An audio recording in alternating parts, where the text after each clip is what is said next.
Selamat pagi dan salam sejahtera bagi anak-anakku semuanya. Bagaimana kabar kalian di pagi hari ini? Bapak harap semua dalam kondisi sehat dan tetap semangat dalam belajar, khususnya untuk materi kimia pada pagi hari ini. Bapak harap kalian bisa mencermati setiap materi yang nanti akan Bapak sampaikan, sehingga kalian bisa mendapatkan pengetahuan tentang sifat-sifat koligatif larutan. Memahami sifat materi itu sangatlah penting, karena itu akan sangat bermanfaat bagi kalian, terlebih di masa-masa pandemi COVID-19 seperti ini. Semakin kita mengenal karakter sifat suatu materi dan zat, maka kita akan bisa mengambil sikap yang tepat dalam menghadapi segala sesuatu, terkhusus permasalahan seperti COVID-19 di saat ini. Dan Bapak harap kalian nanti di tengah materi pembelajaran mengisi daftar absensi yang nanti akan Bapak kirimkan linknya pada saat proses pembelajaran, yaitu menggunakan Google Form, dan kalian semua harus mengisinya sebagai bukti kehadiran atau keikutan dalam pembelajaran daring di pagi hari ini. Koligatif larutan. Yang dimaksud dengan sifat koligatif larutan adalah suatu sifat fisis larutan yang hanya tergantung pada jumlah partikel zat terlarut dan tidak tergantung pada jenis zat terlarut. Nanti ada beberapa pengetahuan yang bisa kalian manfaatkan dalam kehidupan sehari-hari dari sifat koligatif ini. Misalnya, kita dapat mempelajari tentang bagaimana mencairkan salju yang menutupi di jalan raya pada saat musim dingin, menggunakan obat tetes mata atau cairan infus, dan bagaimana cara mendapatkan air murni dari air laut. Kita dapat menentukan massa molekul relatif zat yang terlarut dalam suatu larutan, dan masih banyak manfaat yang lain yang bisa kita dapatkan. Ada 4 hal, yaitu penurunan tekanan uap jenuh, kenaikan titik didih, penurunan titik beku, dan tekanan osmotik dari suatu larutan. Dalam pembelajaran pada pagi hari ini ada 2 tujuan yang akan kita capai. Yang pertama adalah siswa dapat mendeskripsikan penurunan tekanan uap, kenaikan titik didih, penurunan titik beku, dan tekanan osmotik. Itu termasuk ke dalam sifat koligatif larutan. Tujuan yang kedua, siswa diharapkan dapat membandingkan sifat koligatif larutan elektrolit dan sifat koligatif larutan non-elektrolit pada konsentrasi yang sama. Mari kita masuk ke materi pembelajaran. Di dalam mempelajari sifat koligatif larutan, nanti kalian akan mengenal tentang konsentrasi larutan. Konsentrasi ini sudah kalian pelajari di semester 3 dan semester 4 kemarin. Kemarin ada 4 macam konsentrasi yang kita pelajari, namun yang berkaitan erat dengan sifat koligatif itu hanya 3 konsentrasi. Yang pertama adalah konsentrasi molar, yang kedua konsentrasi molal, dan yang ketiga adalah konsentrasi fraksi mol. Nah, yang pertama ini ada salah ketik, ini bukan molal tapi molar pakai R. Perhatikan contoh berikut ini. Bapak memberikan contoh, ada sejumlah zat dimasukkan ke dalam sejumlah pelarut, di mana zat yang kita larutkan adalah 6 gram urea, kemudian jumlah pelarutnya adalah 500 ml atau setengah liter. 6 gram urea kita masukkan, kemudian kita aduk, maka kita akan dapat menentukan konsentrasi larutan yang dihasilkan, yaitu dengan menggunakan rumus molaritas gram per mr dikalikan 1 per liter yang kalian pelajari di semester 3 dan 4 kemarin. Sehingga kalau kita masukkan datanya, 6 gram dibagi mr urea 60 dibagi setengah liter larutan, maka hasilnya 1/5 mol per liter atau 0,2 mol per liter. Nah, mol per liter itu diberi satuan molar, maka besaran larutan yang diperoleh adalah 0,2 molar.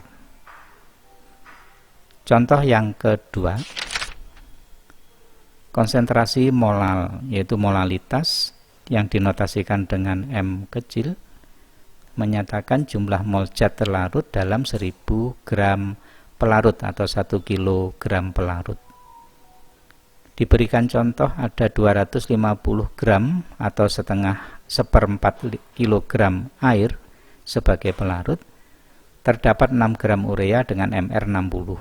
Maka molalitasnya dapat kita hitung dengan persamaan molalitas. Molalitas sama dengan gram per mr dikalikan 1 per kilogram atau dikalikan 1000 per massa pelarut dalam gram. Kita gunakan satuan kilo, maka menggunakan 1 per kilo, sehingga 6 dibagi 60 dikalikan 1 dibagi 0,5, maka hasilnya sama dengan 0,4 molal atau 0,4 M kecil. Jadi molal dilambangkan dengan M kecil. Kemudian contoh yang ketiga adalah contoh perhitungan konsentrasi fraksi mol. Fraksi mol yang dilambangkan dengan lambang huruf X besar.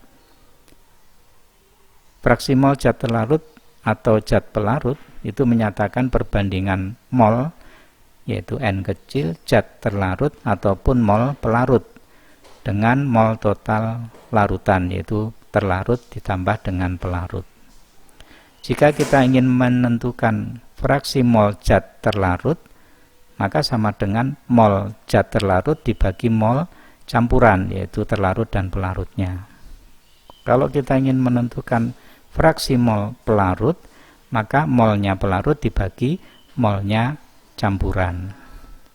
Jumlah fraksi mol dalam suatu larutan itu selalu sama dengan 1, sehingga fraksi molnya terlarut ditambah fraksi molnya pelarut sama dengan 1. Apabila salah satu fraksi mol sudah diketahui, maka kita bisa menggunakan persamaan yang ketiga untuk mencari fraksi mol yang satunya. Contohnya kalau ingin mencari fraksi mol terlarut, seandainya ini diketahui pelarutnya, maka fraksi mol terlarut sama dengan 1, yang pelarutnya dipindahkan, yaitu 1 dikurangi fraksi mol pelarutnya. Contoh soal, dalam suatu larutan terdapat 2 mol urea dan 8 mol air. Air sebagai pelarut, urea sebagai zat terlarut. Maka kalau kita ingin mencari fraksi molnya urea zat terlarut, sama dengan 2 dibagi 2 plus 8. 2 dibagi 10, 0,2. Kalau kita ingin mencari fraksi molnya pelarut atau air, maka molnya air 8 dibagi molnya campuran 2 plus 8, 10.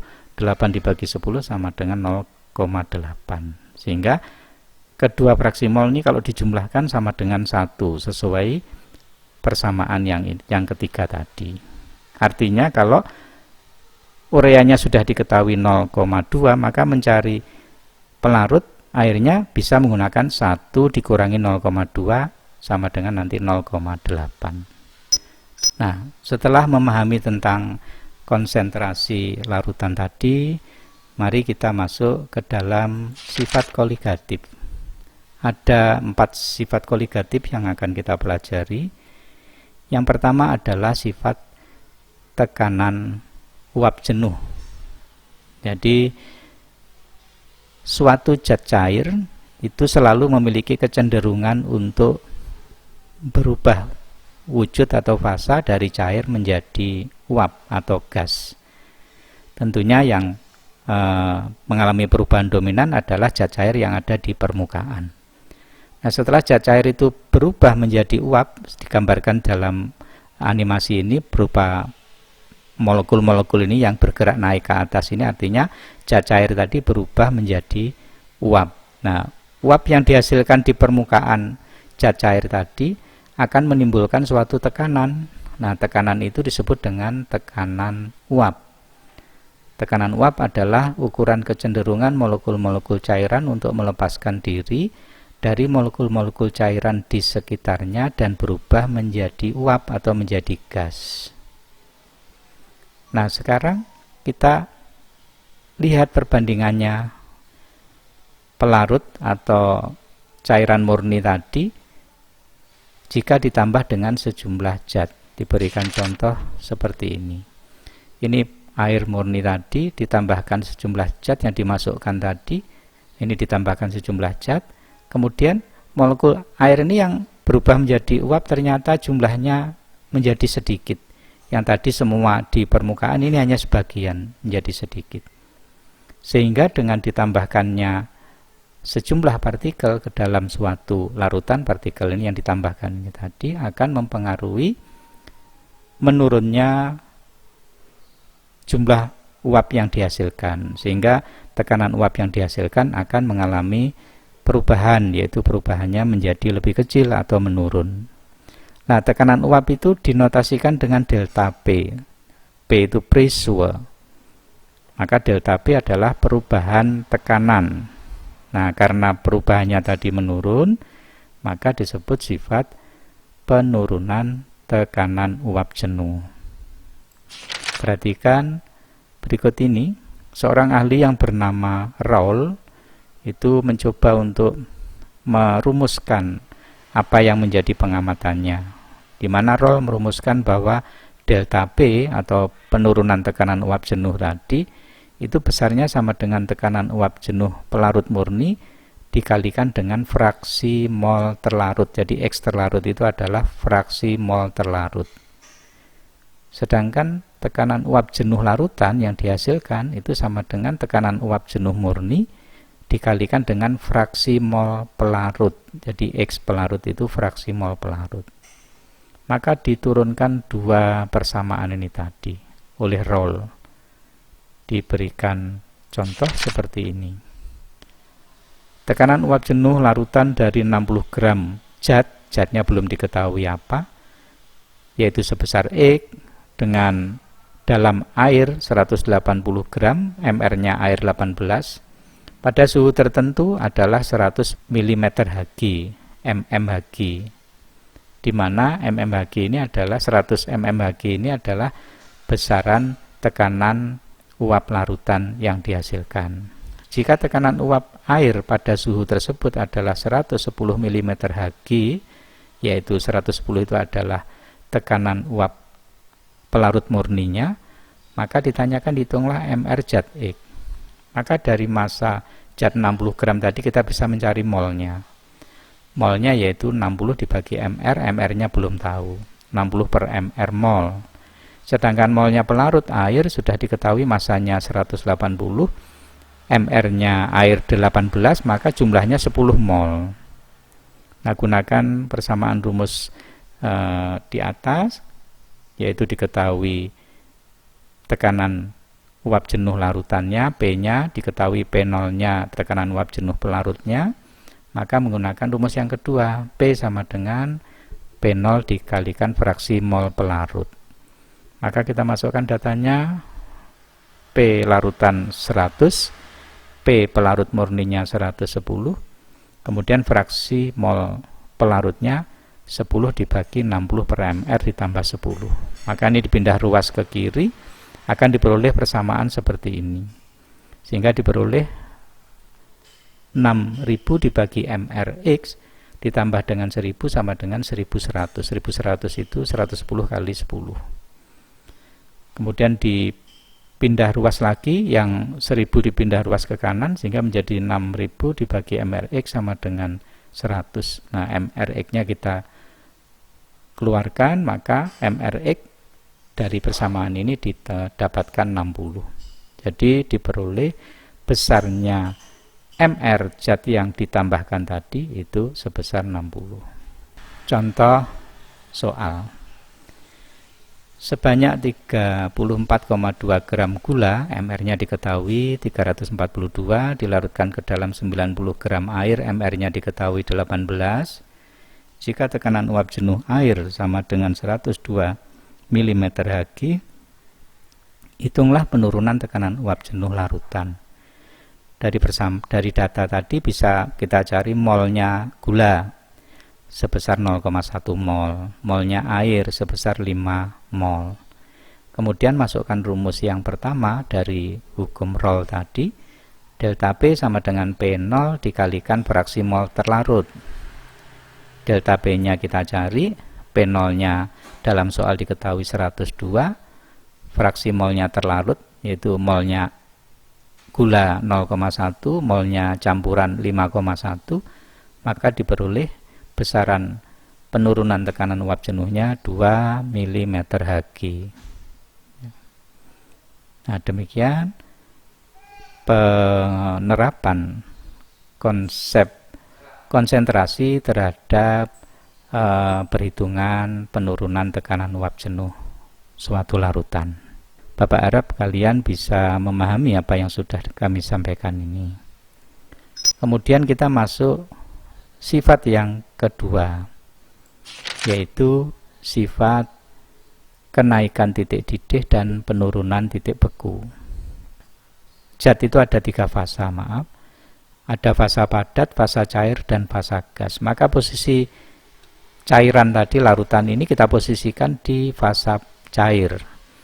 Maka cairan atau zat cair itu punya potensi untuk bisa berubah menjadi gas dan juga bisa berubah menjadi padat.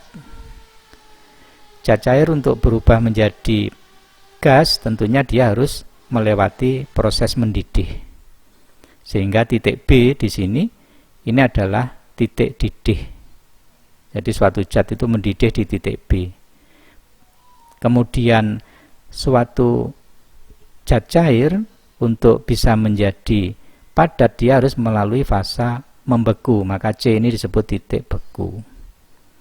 Nah, diagram ini adalah diagram tekanan yang ke atas dan diagram suhu yang ke arah horizontal.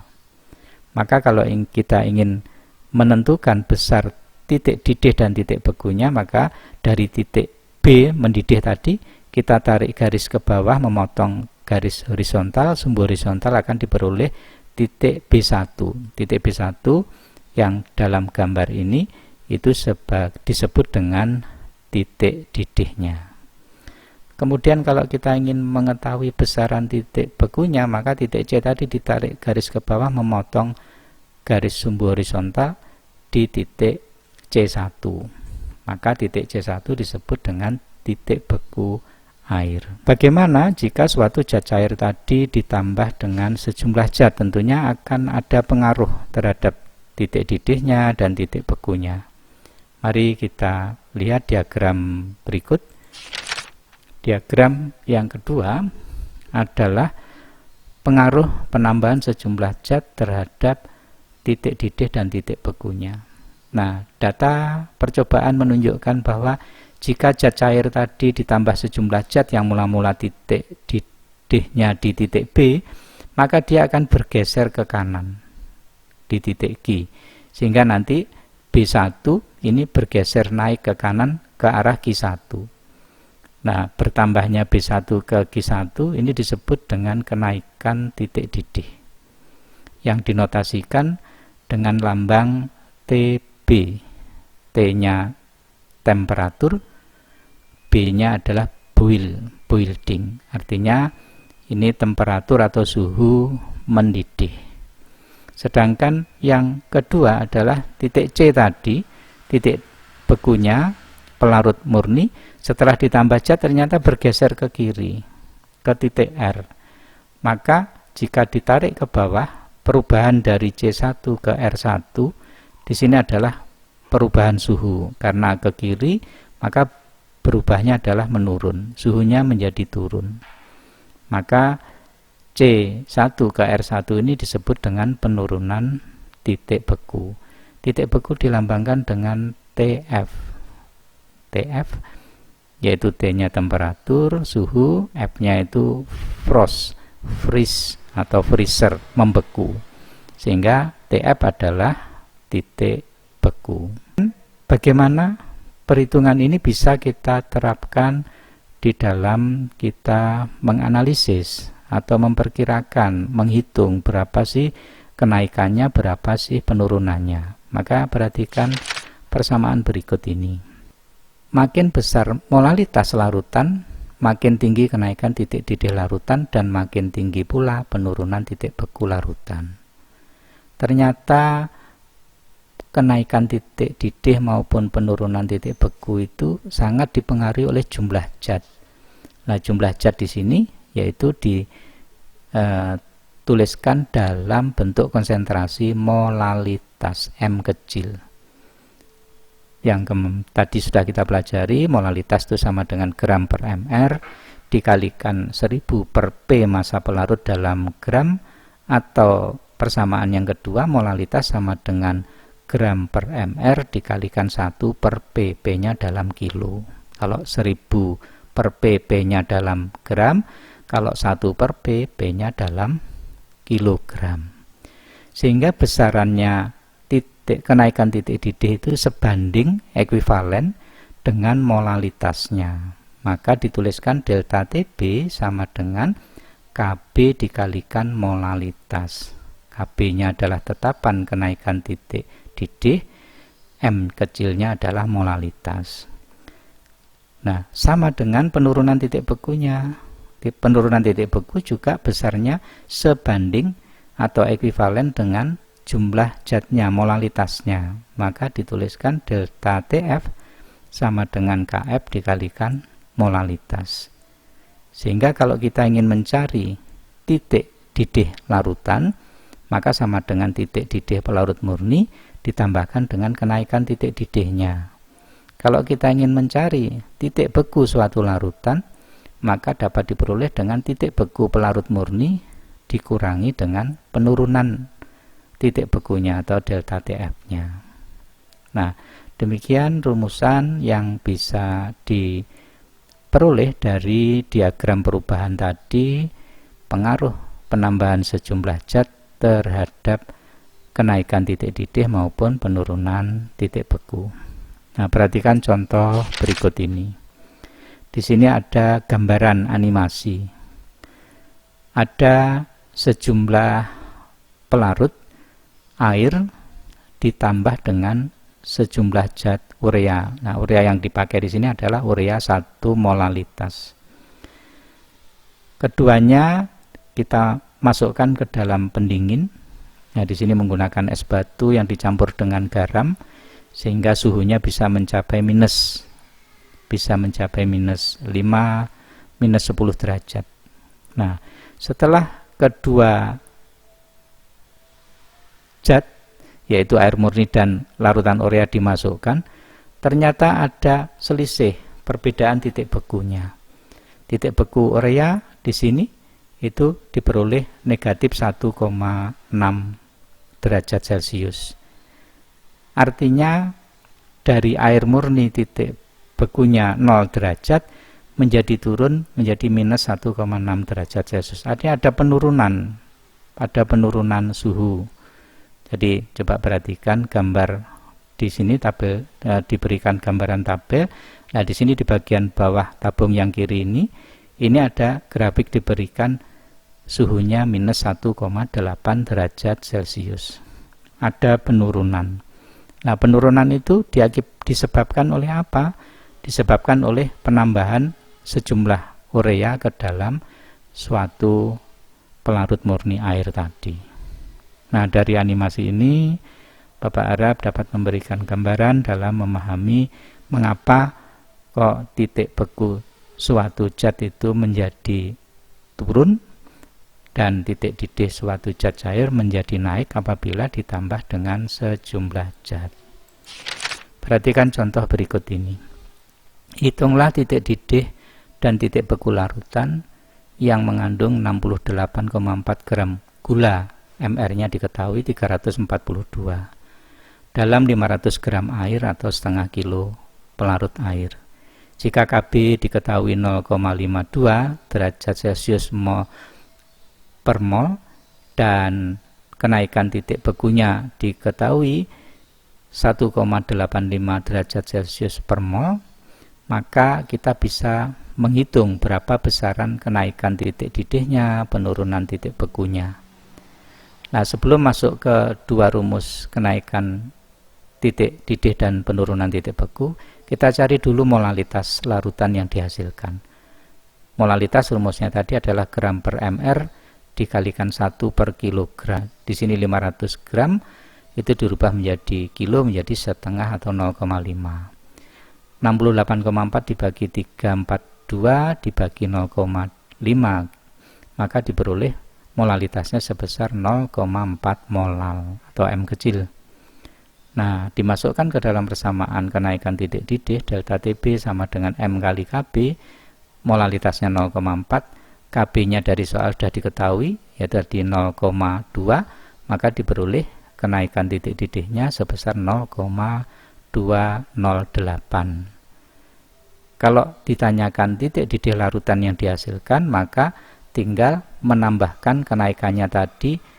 Nah, karena air itu titik didihnya adalah 100 derajat, maka titik didih larutan yang dihasilkan 100 ditambah 0,208 sama dengan 100,208 derajat Celcius, hingga ada kenaikan dibanding dengan pelarut murninya.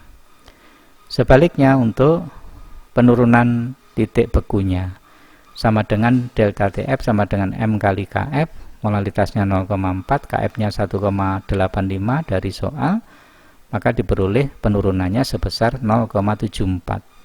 Maka titik bekunya menjadi 0 dikurangi 0,74 sama dengan min. Di sini harusnya ada tanda minus, minus 0,74 derajat Celcius. Nah, 0 derajat itu dari mana? Dari titik beku air murni. Itu sudah tetapan besarannya 0 derajat Celcius. Nah, kita akan lanjutkan ke materi berikutnya, yaitu perubahan yang keempat atau sifat yang keempat dari sifat koligatif larutan. Perhatikan gambar animasi di sini. Di sini ada dua larutan atau dua zat cair.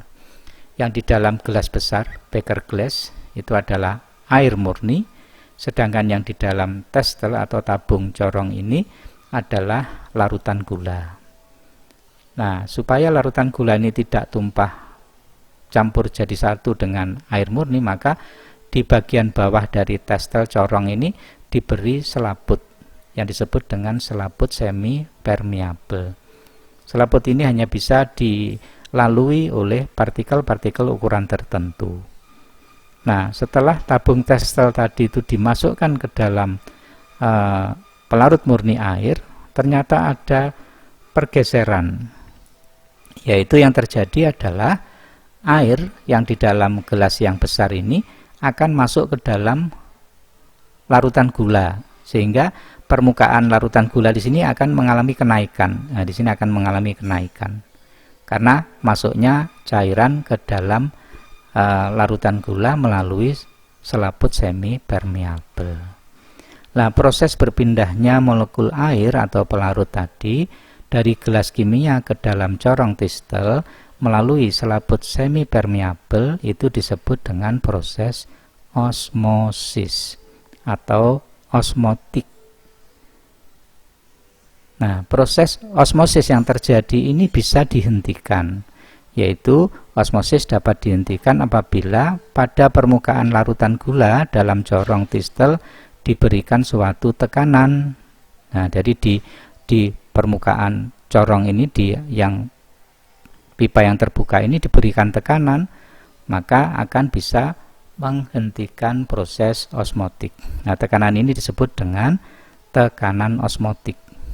Nah, besarnya tekanan osmotik larutan telah diselidiki oleh Van Hoff yang dinyatakan dengan rumus P sama dengan M kali R kali T. P ini lambang tekanan osmotik, kemudian satuannya adalah atmosfer, ini satuan tekanan. Kalau di kimia, tekanan itu yang digunakan adalah atmosfer dan sentimeter atau milimeter Hg. Tapi kalau di dalam fisika tekanan itu banyak satuan yang digunakan, ada Pascal dan lain-lain. Tapi kalau di kimia yang kita gunakan adalah atmosfer.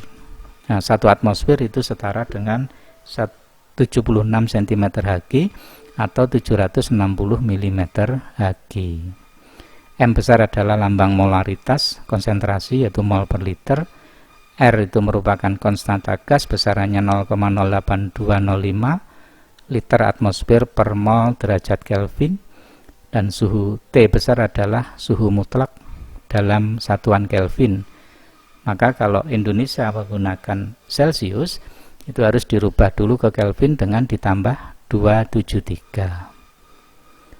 Perhatikan contoh berikut ini. Sebanyak 18 gram glukosa, MR-nya diketahui 180, dilarutkan ke dalam air sampai volumenya 500 ml 0,5 liter atau setengah liter. Jika suhu percobaan diketahui 27 derajat Celcius, maka tentukan tekanan osmotik larutan.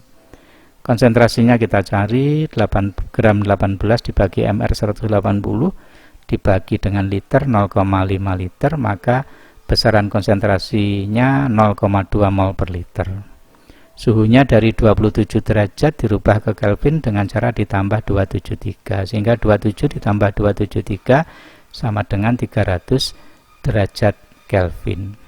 Maka besarnya tekanan osmotik P sama dengan MRT 0,2 dikalikan 0,08205 dikalikan dengan 300, itu besarannya sama dengan 4,923 atmosfer.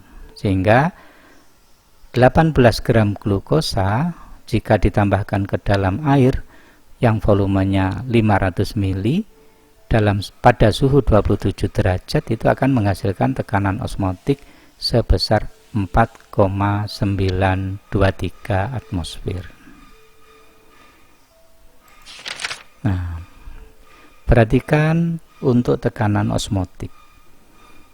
Dua larutan yang mempunyai tekanan osmotik yang sama itu disebut dengan istilah larutan isotonik. Iso itu sama, tonik tekanan, sehingga isotonik adalah larutan yang memiliki tekanan yang sama. Jika salah satu larutan mempunyai tekanan osmotik lebih rendah dari yang lain, maka disebut dengan hipotonik. Hipo itu rendah, tonik tekanan, jadi tekanannya lebih rendah.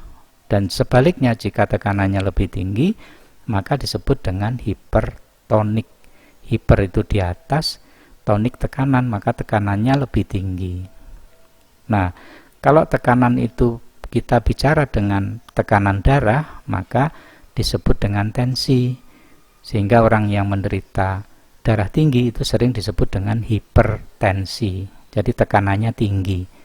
Dan orang yang mengalami tekanan darah rendah disebut dengan hipotensi, jadi toniknya diganti dengan tensi, karena tonik ini itu khusus untuk tekanan pada larutan.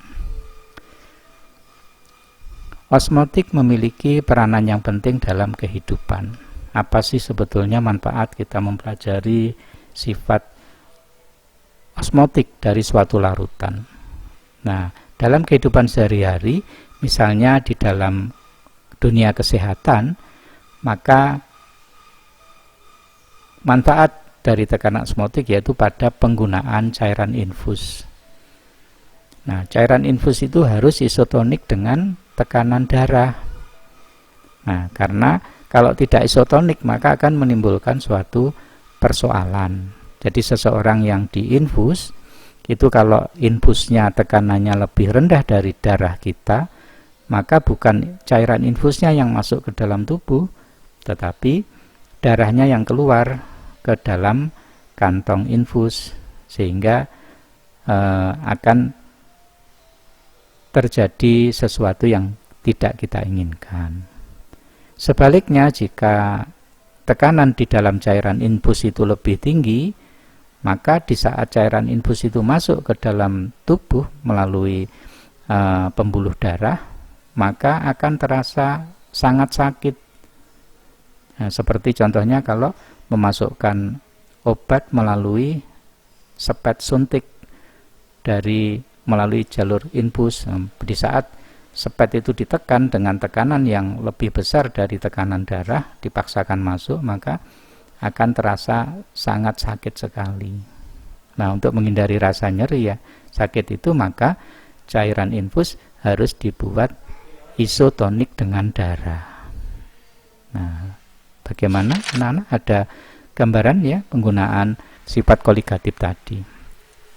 Nah, yang berikutnya adalah sifat osmotik balik atau yang disebut dengan reverse osmosis. Nah, osmosis balik dapat terjadi apabila gaya atau tekanan yang diberikan di atas permukaan larutan melebihi tekanan osmotik larutan, sehingga partikel pelarut bergerak dari larutan ke air. Proses ini dapat digunakan untuk memperoleh air bersih dari air laut atau air kali. Nah, ini diberikan gambaran di sini ada dua tabung yang diberi sekat dengan selaput semi permeable. Maka di sini yang di sebelah kiri adalah solvent. Solvent itu pelarut, sedangkan yang di sebelah kanan ini solut atau larutan. Maka jika di sini ditaruh pemisah yaitu selaput semi permeable, maka secara spontan pelarut ini akan pindah ke dalam larutan, akan bergeser ke sini, sehingga nanti permukaan pelarutnya turun, permukaan larutannya naik, sehingga diperoleh grafik yang kedua, data yang kedua yang di tengah ini, sehingga volumenya pelarutnya lebih rendah, volume larutannya menjadi lebih tinggi. Nah, proses berpindahnya dari pelarut ke larutan ini tadi disebut dengan proses osmotik. Nah, proses ini bisa dihentikan supaya ini tidak terus pindah ke dalam larutan, maka harus dikenakan suatu perlakuan. Perhatikan gambar yang ketiga ini. Di sebelah kanan di atas diberi perlakuan, yaitu diberikan tekanan. Nah, di saat ini diberikan tekanan, maka proses ini tadi terhenti, ya, ditahan oleh ini tekanan tadi. Nah, tekanan ini disebut tekanan osmotik. Nah, aplikasi dalam kehidupan sehari-hari yaitu di bagian gambar yang di bawah ini. Ini adalah proses memperoleh air bersih atau air murni dari larutan garam. Ini ada tabung yang bentuknya seperti ini. Di sebelah kiri itu ada larutan atau air laut. Kemudian di sini ada selaput semi permeable, yaitu kalau ini tanpa diberikan tekanan, maka air yang di kanan akan berpindah ke kiri. Padahal yang kita harapkan memperoleh air murni dari air laut. Maka di sini harus dilakukan reverse osmotik, yaitu osmosis terbalik, diberi tekanan, kemudian karena ini ditekan, maka air dalam larutan garam akan berpindah ke tabung yang sebelah kanan. Nah, nanti yang sebelah kiri akan tertinggal garamnya. Nah, tabung yang kanan ini kita bisa pisahkan dengan membuka keran, maka diperoleh air murni atau air tawar, air bersih. Nah, air yang diperoleh tadi itu bisa disalurkan untuk kegiatan sehari-hari, mencuci dan sebagainya, kemudian untuk memasak, minum dan sebagainya, dan ini bisa membantu kebutuhan masyarakat. Nah, tentunya kalau di negara kita, di Indonesia, tentu proses ini tidaklah akrab, tidaklah banyak kita kenal, karena di Indonesia itu sangat mudah mendapatkan air bersih atau air tawar, air tanah. Tapi coba perhatikan, kalau kita sedang ada dalam perjalanan di atas kapal laut. Nah, kapal yang besar, kapal-kapal besar, baik itu kapal pesiar atau kapal dalam perusahaan-perusahaan yang bekerja di tengah laut, di penghilangan dan sebagainya, maka kapal ini akan bertahan di tengah laut bukan hanya dalam 1-2 hari, tapi bisa berbulan-bulan, bahkan bisa dalam hitungan tahun. Nah, kita bayangkan kalau 1 tahun di tengah laut, Ya, tentunya kalau membawa bekal air tawar dari daratan tentunya akan sangat banyak dan sangat berat sekali, dan itu berisiko untuk kecelakaan di tengah laut. Maka untuk menghindari itu lebih efisien digunakan proses reverse osmotik, yaitu seperti diagram ini tadi. Jadi air laut diambil, kemudian dimasukkan ke dalam tabung yang kiri, kemudian ditekan dengan tekanan osmotik tadi melalui membran, melalui semi permeable tadi, maka yang di sebelah kanannya akan keluar air tawar, air bersih, air murni, sehingga bisa dikonsumsi untuk kebutuhan di atas kapal. Nah, kita juga tahu saudara kita yang ada di Timur Tengah, misalkan di Saudi Arabia, itu mencari air lebih sulit daripada mencari minyak, sehingga kalau menggali tanah, mengebor tanah, tentu yang diperoleh minyak, tapi untuk mendapatkan air itu sangat sulit. Maka saudara kita, pemerintahan Saudi Arabia itu akan melakukan merubah atau memproses air laut menjadi air tawar, yaitu dengan cara reverse osmotik tadi, yaitu air laut diambil, dimasukkan dalam tanker yang tabung yang sebelah kiri, kemudian dilakukan tekanan dan pindah ke tabung kanan. Ini diperoleh air yang bisa untuk melayani atau kebutuhan masyarakat di negeri Arab sana. Nah, demikianlah anak-anak tentang sifat-sifat koligatif, baik itu penurunan tekanan uap jenuh delta P, baik itu kenaikan titik didih delta TB, baik itu penurunan titik beku delta TF, dan tekanan osmotik yang dilambangkan dengan P. Bapak harap ini bisa memberikan gambaran, dan nanti Bapak harap kalian juga browsing materi baik dari internet maupun dari offline, yaitu dari buku-buku pelajaran. Silahkan dibuka, diakses untuk menambah pemahaman tentang sifat koligatif larutan. Dan Bapak harap kalian juga bisa menerapkan aplikasi dalam kehidupan sehari-hari. Masih banyak selain yang Bapak sampaikan tadi. Silahkan dicari informasi-informasi dari Google, cari di sana manfaat sifat koligatif dalam kehidupan sehari-hari itu apa saja. Nah, di akhir acara nanti, di akhir pembelajaran ini, nanti akan Bapak share tagihan tugas yang dikerjakan dan bisa dikumpulkan untuk minggu depan. Dan pada kesempatan pagi hari ini kita telah belajar sifat koligatif larutan untuk zat-zat non-elektrolit. Di pertemuan 2 minggu lagi nanti kita akan belajar tentang sifat koligatif zat-zat elektrolit.